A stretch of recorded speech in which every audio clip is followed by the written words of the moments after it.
So మనతో పాటు phone కాల్లో జాయిన్ అవుతున్నారు GHMC deputy mayor Mothe Srilatha Reddy గారు. సో మేడం నమస్తే అండి. నమస్తే అండి. నమస్తే. అంతర్జాతీయ మహిళా దినోత్సవ శుభాకాంక్షలు madam. Thank you. Same to you. Madam ఈరోజు ఒక స్పెషల్ డిబేట్ మనం చేస్తున్నాము. భవానీ గారు ఉన్నారు, ప్రణీత గారు ఉన్నారు, అండ్ జ్యోత్స్న గారు కూడా మనతో పాటు ఉన్నారు. సో మీరు ఏం చెప్పదలుచుకున్నారు అంటే ఈ మహిళా దినోత్సవం సందర్భంగా మనకున్న సమాజంలో కూడా ఎన్నో ప్రాబ్లమ్స్ ఉన్నాయి, అవన్నీ కూడా సాల్వ్ అవ్వలేదు, కొన్ని ఇంకా రైజ్ అవుతూనే ఉన్నాయి. కానీ ఇప్పుడు మనం ఈ మహిళా దినోత్సవం సెలబ్రేట్ చేసుకోవడం అవసరం అంటారా కాదంటారా? అందరికీ నమస్కారం. అంతర్జాతీయ మహిళా దినోత్సవ శుభాకాంక్షలు. మహిళా ఉమెన్స్ డే అనేది చేసుకోవడం అవసరమా అనేది అది మన ఇష్టం. మనం ఎందుకు చేసుకోకూడదు? కంపల్సరీ చేసుకోవాలి. ఈ రోజుల్లో మనం దేంట్లో తక్కువ ఉన్నామని చేసుకోకూడదు. మనం అన్నింట్లో ముందే ఉన్నాం కదా, వాళ్ళతో పాటు సమానంగానే మనం ఉన్నాం. అన్ని రంగాల్లో కూడా, రాజకీయ రంగమైనా, చదువులైనా, ఫ్లైట్స్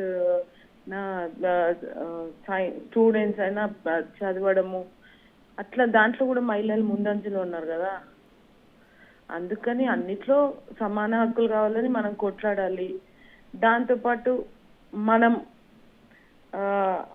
కూడా వాళ్ళలాగా కష్టపడుతున్నాం కాబట్టి మనకు కూడా సమాన హక్కు కావాలని మనం పోరాటం చేసుకోవచ్చు. దానికోసమై మన సంతోషానికి, మన ఇష్టానికి ఒక రోజు అంటూ పెట్టుకోవడంలో దాంట్లో ఏమీ లేదు.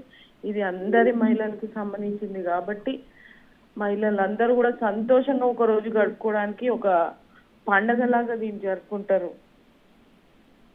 అదేవిధంగా మహిళలకి ఇప్పుడు మీరు చెప్పినట్టు ఇందాక మీరు అన్నారు మహిళలు ఎందుకు చేసుకోవాలి మహిళా దినోత్సవం అని.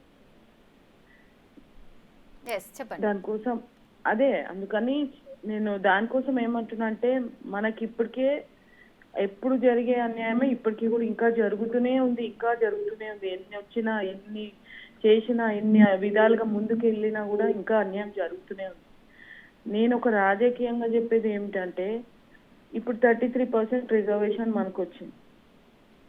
అది రిజర్వేషన్ 50% కూడా అవ్వాలని నేను కోరుకుంటున్నాను. ఆ 50%లో సగం మహిళలు సగం ఉండేటట్టు మనం ముందడుగు వేయాలని, దీనికోసం ఇంకా మహిళలందరినీ ఏకం చేసి మహిళా దినోత్సవాలు ఇంకా గ్రాండ్ గా జరుపుకోవాలని నేను కోరుకుంటున్నాను.